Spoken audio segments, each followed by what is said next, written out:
Sal jy net so gou 'n bietjie asem in, asem uit. Ja.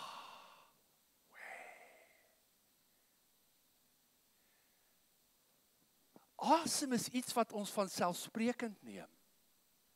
Het jy al ooit asem gesien? Hulle sê as jy in Witbank bly, jy die voorreg om te sien wat jy inasem.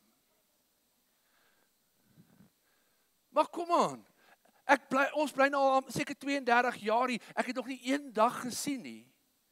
Ek sien dit op ons vloere, ek sien dit op ons kaste en op ons mure, maar ek sien nie as ek dit inasem nie.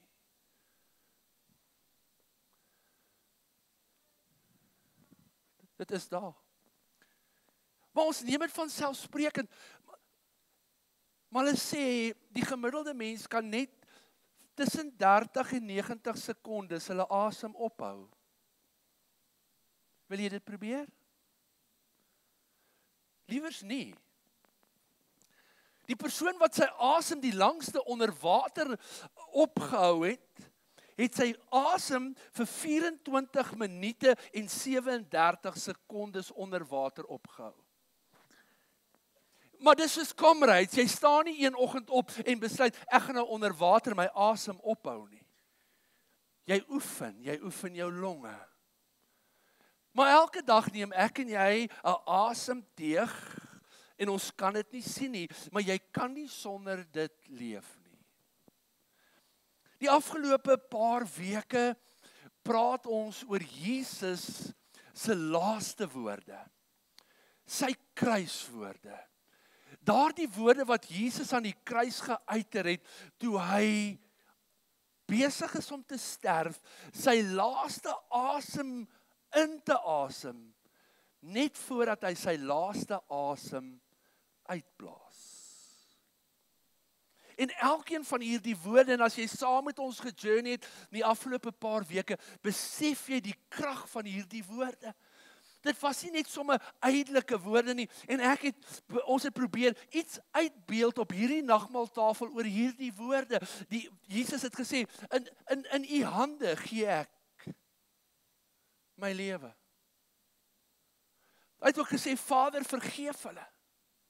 Toe hulle die spykers ingekap het, en ons weet dit het nie gegaan oor die spykers wat hulle ingekap het nie.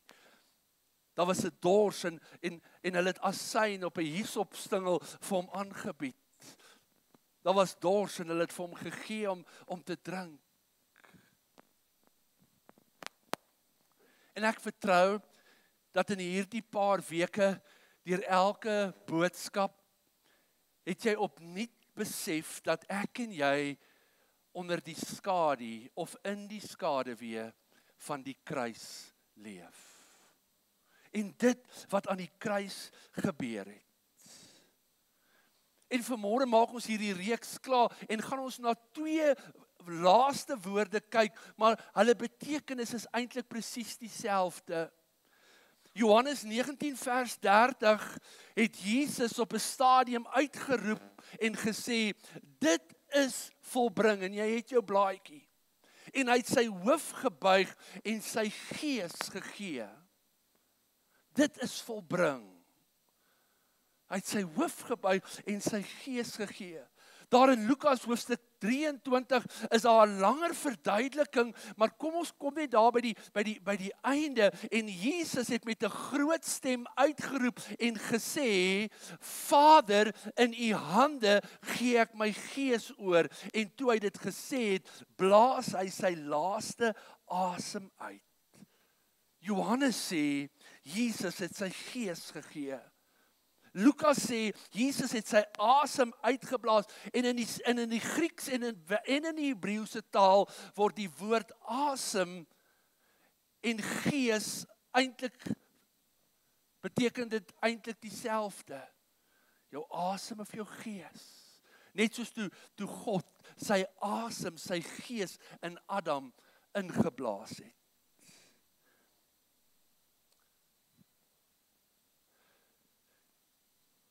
Dis Johannes wat sê, dit is volbring.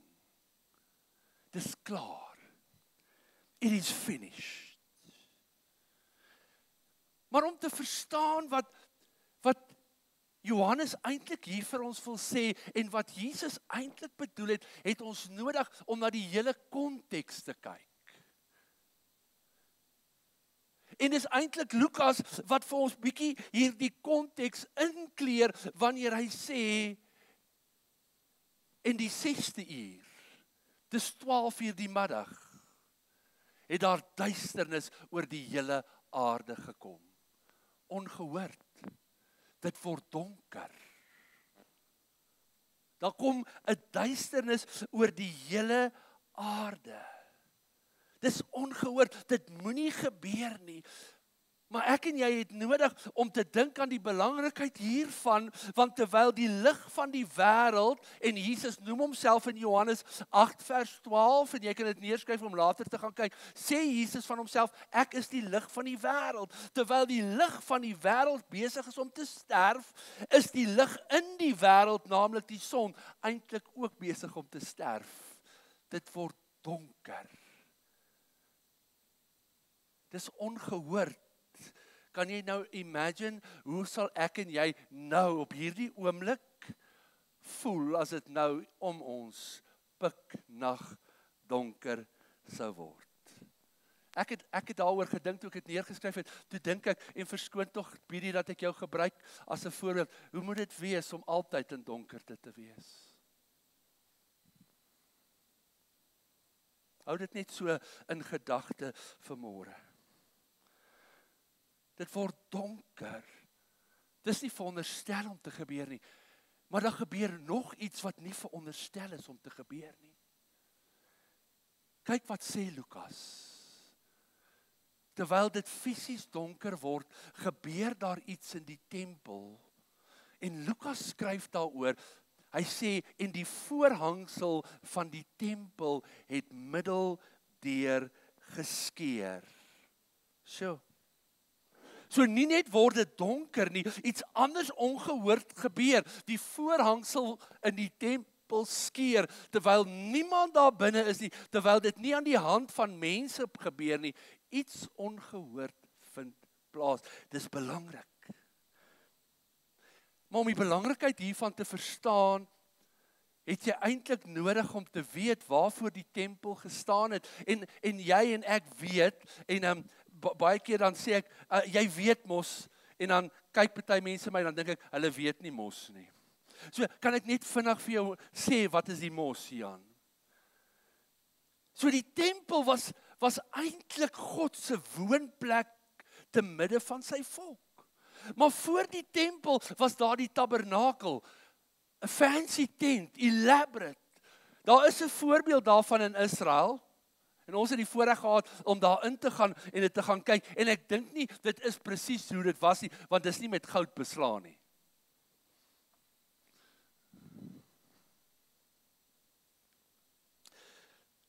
So, voor die volk die beloofde land ingeneem het, en die tempel gebou was, en onthou julle, Dawid wou vreeslik graag vir God 'n huis bou, maar God het nie hom toegelaat nie, omdat hy 'n man van oorlog was, maar sy seun Salomo het die tempel gebou.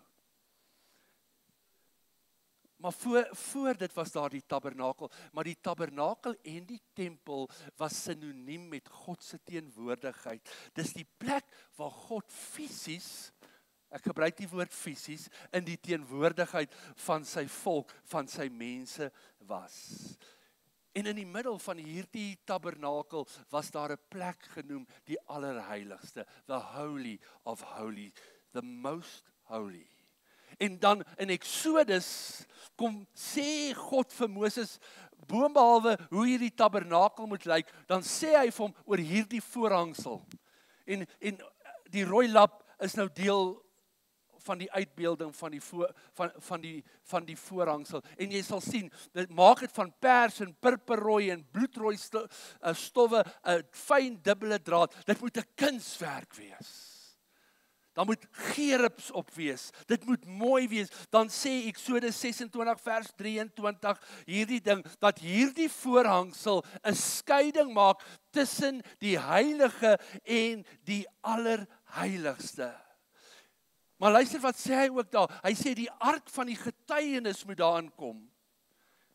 En op hierdie ark van getuienis was die deksel, die versoendeksel, the mercy seat. Die Engels is vir my so mooi, the mercy seat. So binne in hierdie allerheiligste was die plek waar God was. Dis waar God gewoon het. Dis waar die versoendeksel was. Die ark van die getuienis. The mercy seat. Maar dit was afgeskei van die res. Nie deur mure nie, deur 'n gordyn, 'n veil, die voorhangsel. Hulle sê blykbaar hierdie voorhangsel, dis maar wat ek gelees het, hy was 60 voet lank en 30 voet breed en hy was so dik soos die palm van 'n man se hand. It must have been an impressive curtain. Impressive. Dik, swaar. Maar dit het skeiding veroorsaak of gebring tussen God en sy mense. Want dis waar God geleef het. En nou lees ons, daar gebeur iets wat nie veronderstel is om te gebeur nie. Toe Jesus sterf, sê Lukas, toe skeer hierdie voorhangsel middel deur. Dis nie soos om koffie op die kerk se mat te mors nie, nee. Dis 'n groot storie. Dis katastrofies. Want God bly daar binne. En nou? Want op 'n dag het Moses vir God gevra, kan ek nie net sien hoe jy lyk nie. Yes, en ek dink na jy vir Biedie verduidelik het hoe ek lyk, sal hy so graag hierdie handsome dude wil sien, met sy six-pack en breë skouers.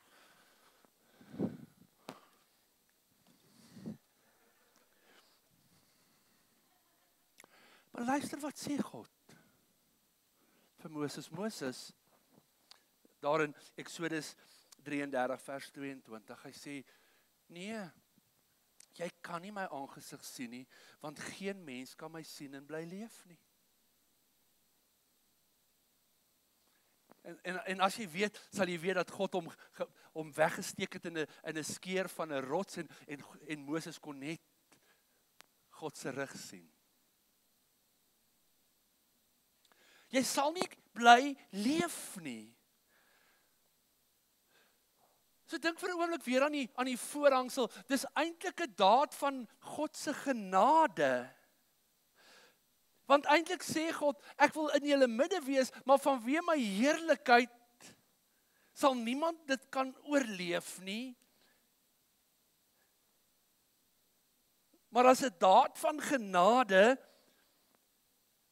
sal ek in julle midde wees sodat julle lewens bewaar kan word.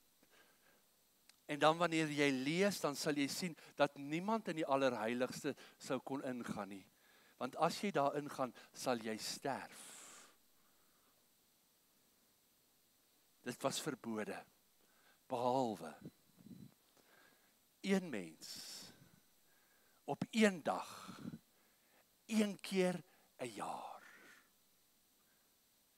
En dis nie die hoëpriester.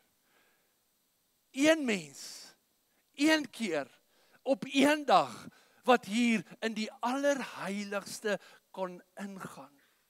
En dit was nie sommer net vir ingaan nie, jy moet dit gaan lees in Levitikus 16, wat alles moes gebeur het, voordat die hoëpriester daarin kon gaan. Hy moes homself was. Daar was 'n klomp offers gebring. En dan just in case, was daar nog seker granaatklokkies om sy rokkie, sodat hulle net kon hoor daar's beweging. Want as die beweging ophou, het hulle geweet, daar's moeilikheid. En net in case die klokkies ophou tingel, is daar 'n tou om sy middel, sodat hulle hom kon uittrek. Want niemand anders kon ingaan nie. Een mens, een dag, een keer 'n jaar. En Levitikus 16 noem dit the Day of Atonement, versoeningsdag. En is op hierdie dag, sê die skrif vir ons, in Levitikus 16 vers 30, na al hierdie reiniging en al hierdie goed, dat die hoëpriester eintlik inkom om versoening te doen vir al die sondes van die volk. Sien dit daar in Levitikus 16 vers 30?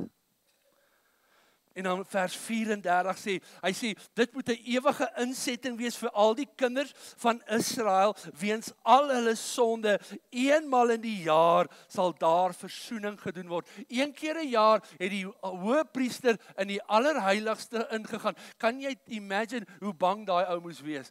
Just in case.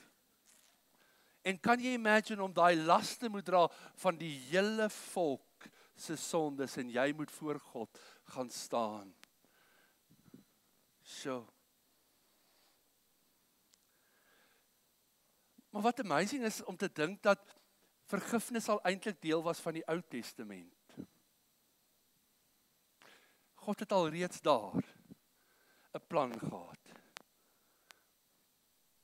Baie keer dink ons, en wanneer jy die Ou Testament lees, kan jy maklik so dink dat die God van die Ou Testament wreed en wraaksugtig was. En die God van die Nuwe Testament, hy was vol liefde en genade. Maar eintlik nie, want God verander nie. God is dieselfde. God is die God van genade en barmhartigheid. En hierdie dag, die versoeningsdag, het spesifiek oor hierdie versoening en hierdie genade en barmhartigheid van God gepraat.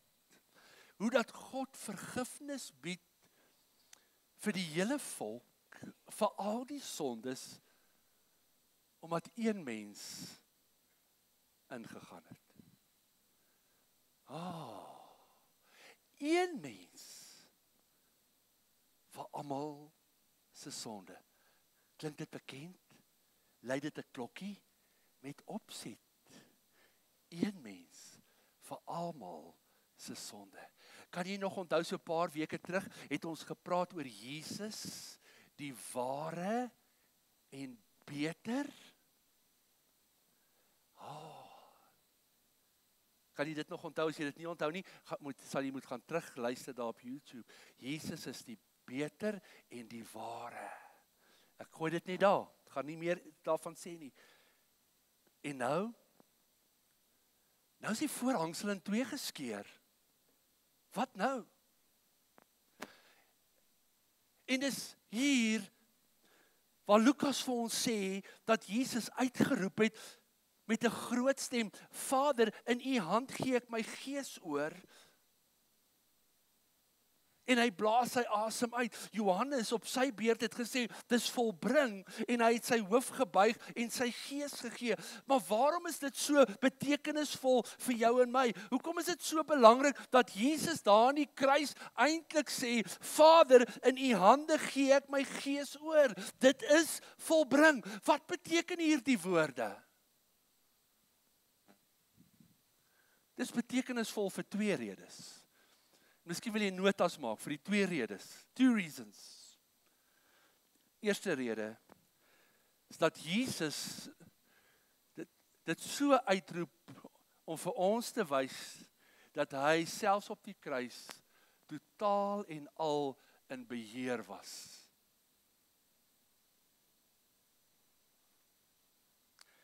En tweedens, in hierdie beheer wees, was Jesus besig om aan daai kruis iets groots te doen. Nou, omdat ek en jy eintlik al terugkyk, weet ons. Maar sien dit vanmôre asof jy dit sien vir die eerste keer. Miskien is dit dalk vanmôre dat jy dit vir die eerste keer sal verstaan, dat terwyl hy daar is, terwyl hy aan die kruis is en in beheer is hy besig om iets te volbring. He's busy accomplishing something. Hy maak iets klaar. Nou, sal jy vir my sê, Ledge, as ek so lees, dan lyk dit nie of Jesus in beheer was nie. Dink nie daaroor. Judas verraai hom.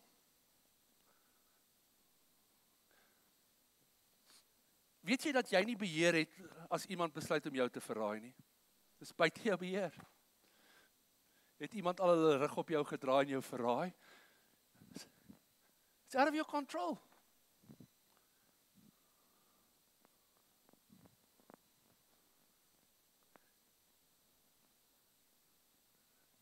Judas kies om Jesus te verraai. En jy moet dit gaan lees. Dan Johannes 13, toe Jesus saam met sy disippels by hierdie laaste groot ete was, die Pasga, waar hy eintlik vir hulle sê, hierdie brood is meer as brood, dis my liggaam. Hierdie wyn is meer as wyn, dis my bloed.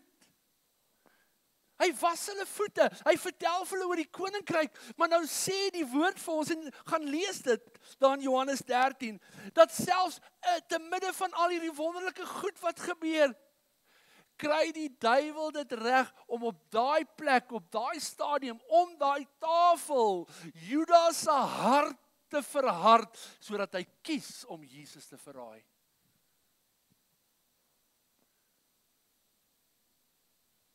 Ja, dis nogal profound, nee. Dink vir 'n oomblik daaroor.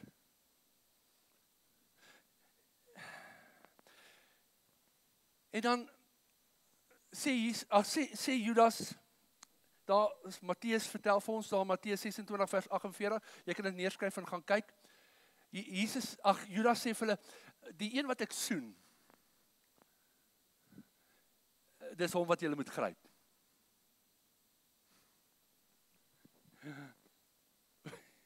Toe ek het lees, dink ek, mense kan jou maklik verraai, nog steeds jou in die oë kyk en jou soen en vir jou nice wees.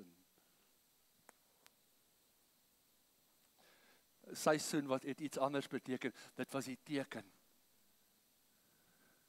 Dan sê lees, maar jy dan gesê, Jesus was in beheer. Dit lyk glad nie soos beheer hierdie nie. Petrus het ook nie gedink is beheer nie, hy gryp toe soms sy swaard en hy kap Malgas se oor af. Julle ken mos dit. En dan in Johannes 18, vat hierdie selfe skare, hierdie mense, en hulle lewer Jesus uit aan Pilatus.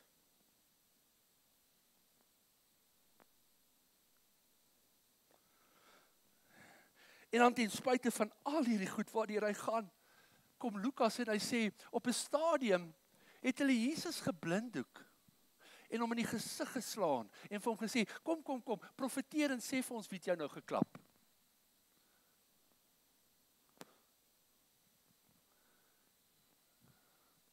Op daai oomblik het ek beheer geneem.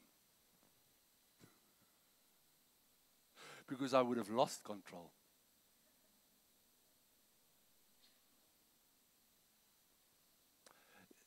Dink vir 'n oomblik aan alles wat gebeur, en dan sê ek vir jou, Jesus was in beheer. Dit klink nie soos iemand wat beheer uitgeoefen het nie. Maar ek wil hê jy moet vanmôre iets hoor. Jesus sê aan daai kruis, en dit is deel van sy laaste kruiswoorde, hy sê, in u hande gee ek my gees. Hoor jy iets? Johannes sê, en hy het sy hoof gebuig en die gees gegee. Dit klink bietjie vreemd. Ek gee my oor aan die dood. As jy 'n pen het, skryf dit neer. Ek gee my oor aan die dood. Dit het gevoel asof Jesus die hele tyd buite beheer is en hier, terwyl hy besig is om sy laaste asem te trek, sê hy, ek gee my oor aan die dood. Voel op daai oomblik of Jesus presies weet wat hy doen.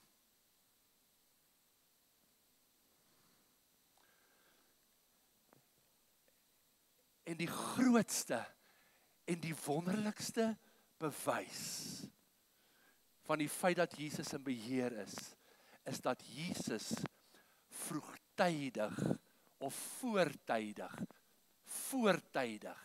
sterf.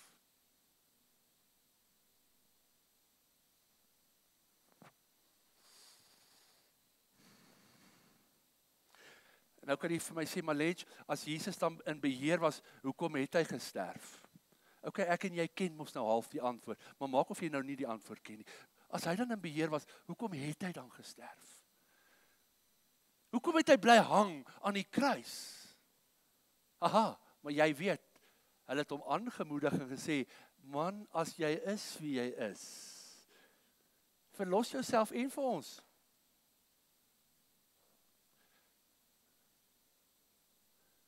Jesus sterf voortydig. Nou ons moet hieroor praat. Kan ons gou 'n bietjie hieroor praat? Jesus sterf voortydig. Maar om dit te verstaan, moet ek en jy na die hele kruisiging gaan kyk. Nou die Romeine was meesters. Hulle was meesters van die dood. They perfected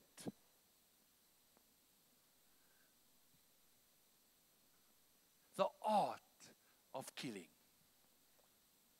En deel van hierdie hele kuns om iemand dood te maak, maar met die klem om dit uit te rek vir so lank as moontlik, met soveel pyn en lyding as wat jy kan, was dit om iemand te kruisig.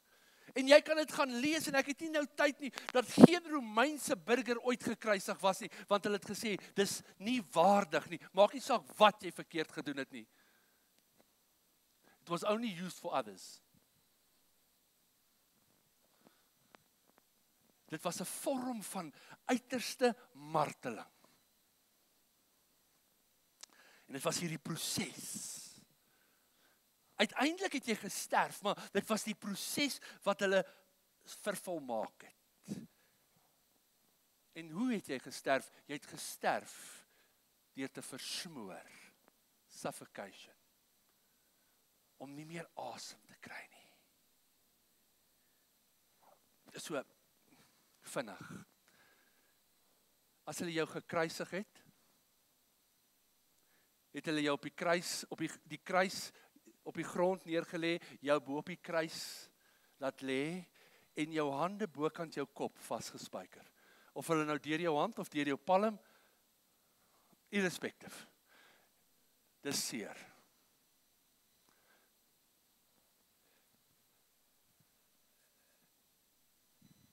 En die probleem was as jou hande bokant jou kop vasgemaak is, en jy kan nie jou hande gebruik nie, en die gewig van jou liggaam, dankie tog ek weeg net 30 kilogram, trek jou af. Ek sal my dit regmaak nie, want iemand wat dit luister gaan dink, oh, hy's mooi streamline en handsome. Die gewig van jou liggaam trek jou af. En dit laat jou longe platval. Maar hulle spyker ook jou voete vas. Moenie dink daar was 'n bankie waarop jou voete gerus het, soos party van die uitbeeldings dit wys nie. Nee. En hulle het ook nie jou voete mooi reguit vasgespyker nie. Hulle het jou knie gebuig, jou bene gebuig. So jy het so posisie. Want dit was deel van die proses van marteling, want soos wat jy die gewig van jou liggaam jou aftrek, het jou knie laer gebuig en het jou longe platter getrek en jy kan nie asem kry nie, en dan stoot jy jouself op om net bietjie asem te kry. Maar dit is so seer, want dit trek in jou voete en jou hande, en dan drop jy weer, maar ek wil net nog bietjie leef, en dan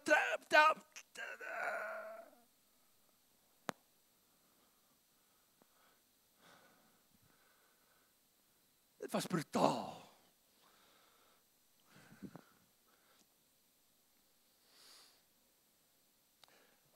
Hulle het dit so vervolmaak, die Romeine, dat hierdie proses net aangehou het en aangehou het.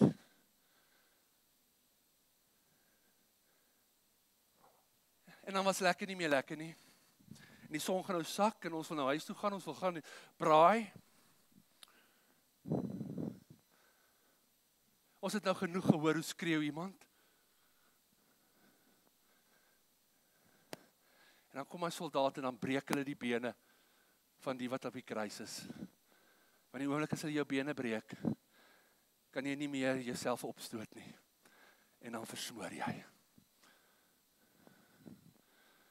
And then we can all go home. Luister wat sê die skrif vir ons. Daar in Johannes 19. So mooi, vers 32. En die soldaat het nou genoeg gehad. Die dag was nou lank, hulle wil gaan braai. En dan kom hulle by die eerste een, en hulle breek sy bene. En dan kom hulle by die tweede een, en hulle breek sy bene, van die wat saam met Jesus gekruisig was. Daai twee rowers, daai julle vir krimineel. Krimineel was bly, want toe hy doodgaan, het hy 'n belofte gehad van die paradys. Maar dan sê vers 33, toe hulle by Jesus kom, was hy reeds dood, voortydig. En hulle het nie sy bene gebreek nie, want hy was in beheer. They didn't break his legs because he died prematurely. Dis die mooie Engelse woord.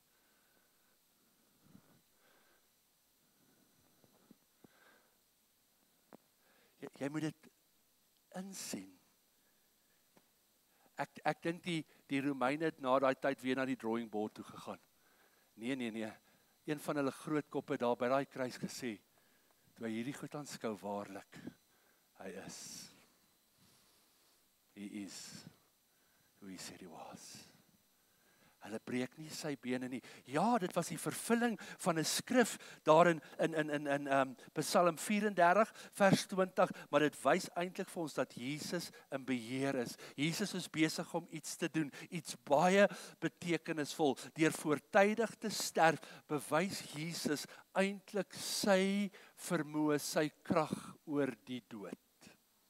En iemand het dit gesê, en ek weet nie wie nie, ek het dit net ergens die eendag raak gelees. Jesus dies willingly, not by his own hand, and yet by his own initiative, and at the moment he chooses. Kan ons net vir die Here lofoffer daarvoor gee? En op 'n dag nog voor Jesus se kruisiging, daar in Johannes hoofstuk 10, het Jesus self gesê oor sy eie lewe, niemand vat my lewe nie. Hy sê, ek lê dit af. I choose. Hy sê, maar ek het mag om dit af te lê. Maar ek het ook mag om dit vir jou op te tel. Amen, as jy daaroor dankbaar vanmôre. Dis profound, geliefdes, dis so wonderlik. Jesus was nie net die passiewe slagoffer nie. Dis belangrik om te sien dat Jesus in beheer was van hierdie hele wrede proses. Okay, as jy vir my nog 7 minute gee, dan is ons klaar. Want ek kan jou nou los hier, maar dan los ek die beste uit. So daar's nog 'n rede. Daar's iets wat Jesus doen. Jesus is aktief besig, nie net om te sterf nie. Jesus is aktief besig om iets te volbring. Kan jy onthou, verlede week het ons gekyk na daardie woorde, toe Jesus gesê het, my God, waarom het U my verlaat? Kan jy dit nog onthou? Voor verlede week. Verlede week het ons gepraat oor Jesus se woorde, ek het dors. Kan jy onthou, Jesus ervaar totale verlatendheid deur God. Jesus ervaar hoe dat God sy rug op hom draai. Hy ervaar hierdie verwerping, hierdie verlatenheid, sodat selfs in die tye en die omstandighede wanneer dit vir jou en my voel, God het sy rug op ons gedraai en ons verlaat, is dit net 'n gevoel. Maar Jesus het dit fisies ervaar. Het is belangrik dat ons dit net in ons gedagtes moet hou.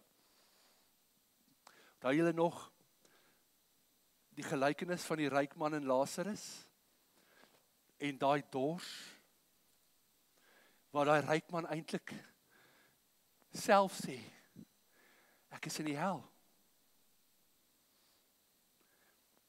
En dat daai dors eintlik net 'n skadubeeld was van hierdie totale afwesigheid van God se teenwoordigheid.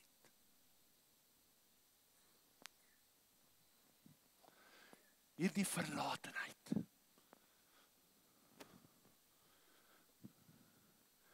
En aan die kruis ervaar Jesus hierdie hel, sodat ek en jy nooit daai dors hoef te hê nie.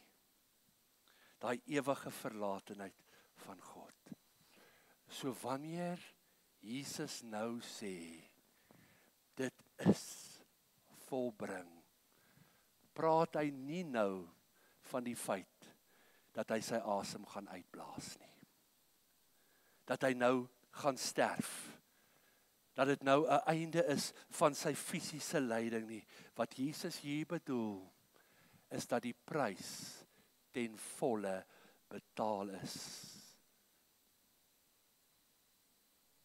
Dat daar 'n volle versoening gekom het vir sonde. Dat dit nou klaar is, dis bewerkstellig, dis voltooi, dis betaal, dit is volbring. Wat is volbring? Eens en vir altyd die vergifnis van sonde. Hou 'n bietjie hierdie begrip in gedagte.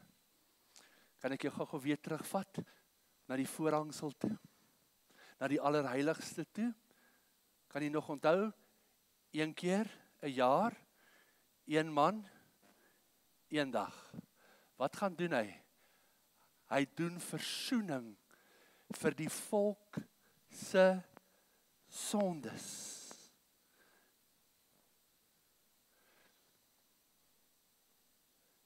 Maar wat gebeur, en jy kan dit gaan lees. Dit was so 'n lang proses. Daar was vuur en bloed en 'n geblær en 'n gebulk. Diere het gesterf.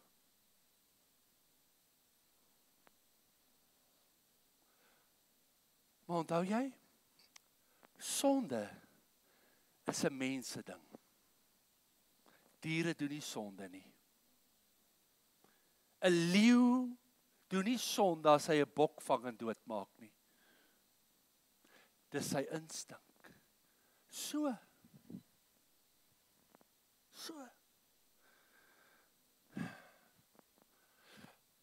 Kon die offers dan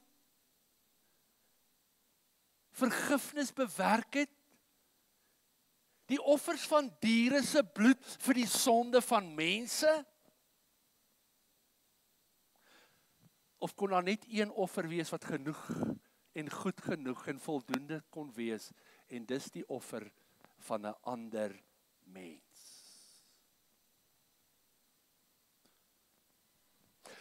So God sit in die Ou Testament 'n stelsel in plek. Dis 'n stelsel van genade, maar dis 'n stelsel wat nie werk nie.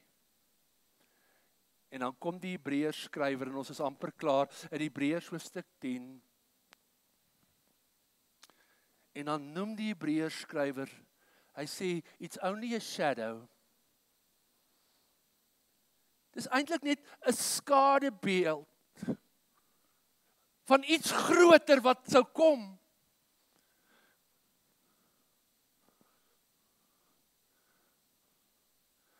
En hierdie beeld, hierdie skadubeeld sal nooit goed genoeg wees nie. En jaar na jaar na jaar word dieselfde offers gebring vir die wat toetree. Luister daarna, maar dit kan hulle nie na volmaaktheid lei nie. Onderstreep bietjie op jou blaadjie daai woordjie volmaaktheid. Want sê vers 2, want as dit goed genoeg was en dit hulle gebring by volmaaktheid, sou dit dan mos opgehou het.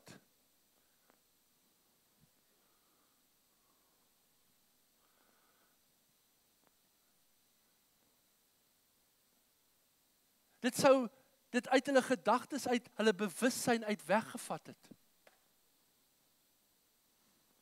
Hulle sou nie eens meer bewus gewees het nie. Maar die sleg ding, sê vers 3 en 4 van Hebreërs 10, is hierdie offers wat elke jaar gebring word, het my net weer herinner aan my sonde.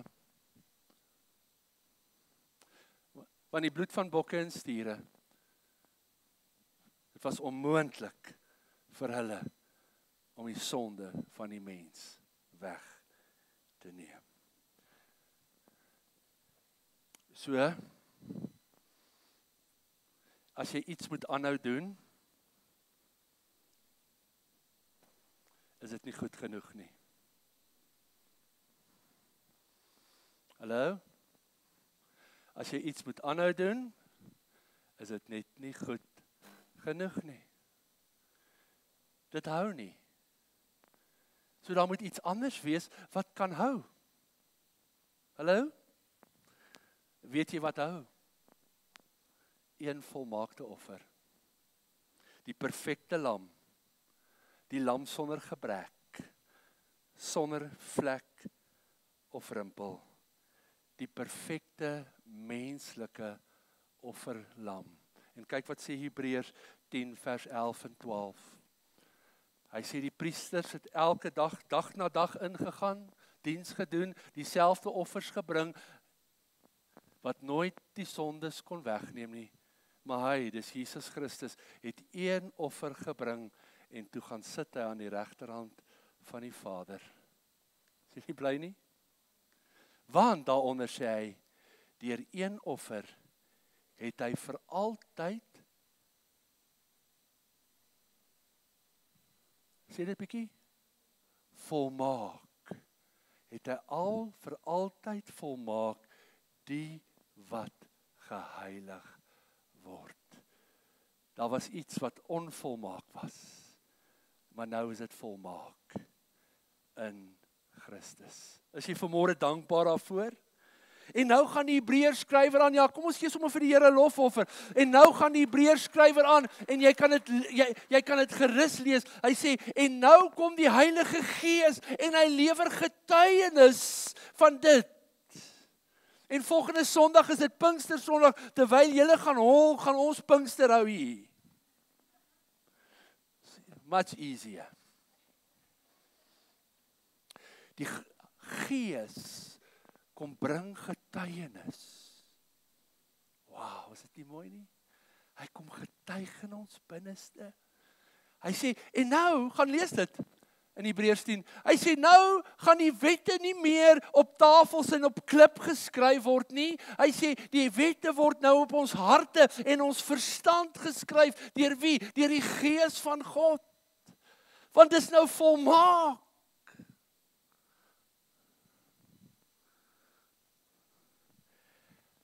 En dan sê hy, en nou kan ons met vrymoedigheid in die heiligdom van God ingaan. Dit wat skeiding gebring het, is geskeur, dis weg. Ek en jy, geliefdes, het toegang tot God.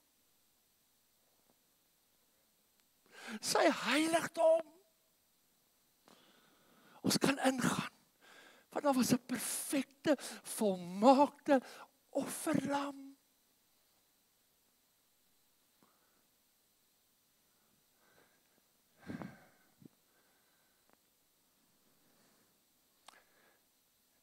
En nou leef die Gees van God en vergifnis ook in 'n tempel.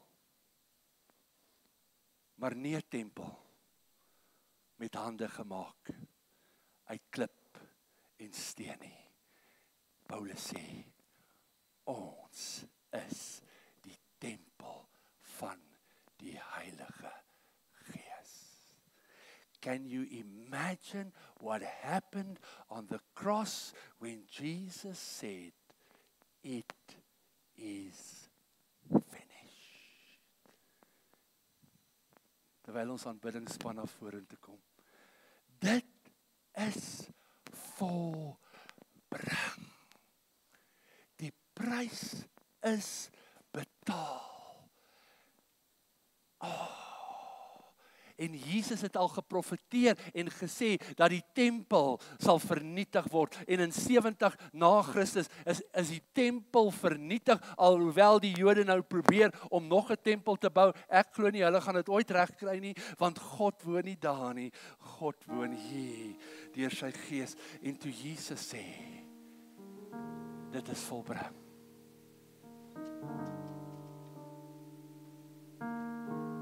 Sterf hy voortydig, want hy is in beheer oor die graf, die dood en die hel.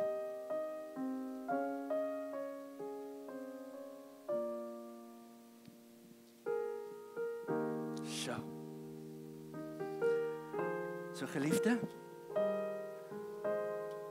vergifnis en die Gees van God woon steeds in 'n tempel.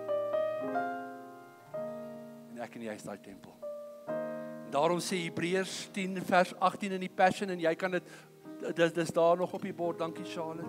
So, if all our sins have been forgiven and forgotten, why would we ever need to offer another sacrifice for sin? There's no need. There's no need. En wat doen Jesus in daai bovertrek? Nog voor hy aan die kruis gehang het, het hy gesê, en Paulus herhaal dit weer in Korinte. Hy sê, wanneer julle aan die tafel sit, doen dit tot my gedagtenis. Herinner julle aan daai dag toe ek uitgeroep het, dit is volbring. As jy vanmôre dankbaar, it is finished. Sal jy saam met my opstaan?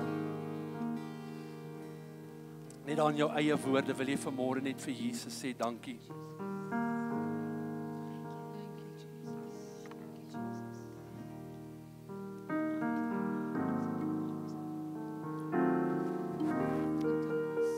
Voor ons aan die tafel gaan sit, gaan ons net hierdie woorde van hierdie ou koorvers sing. En dan gaan ons saam aan die tafel van die Here sit. It is finished. Oh, it is finished. The battle is over. It is finished. There will be no more.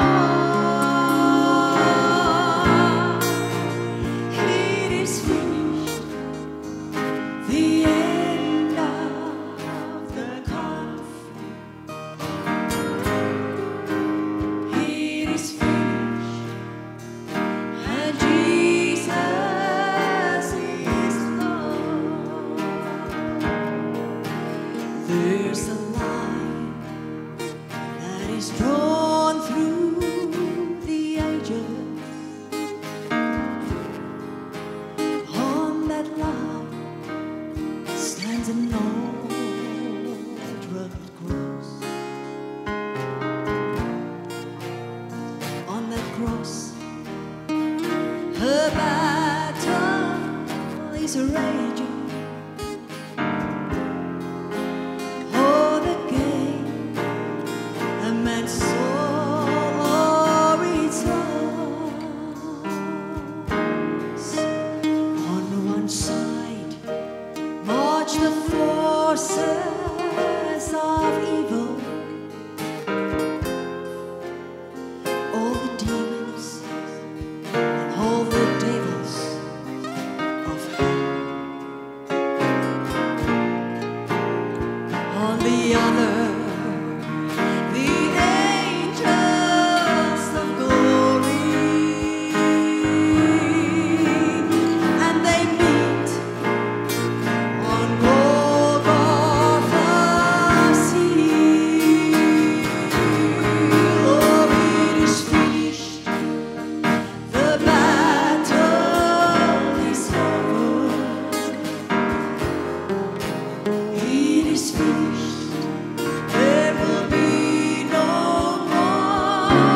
was my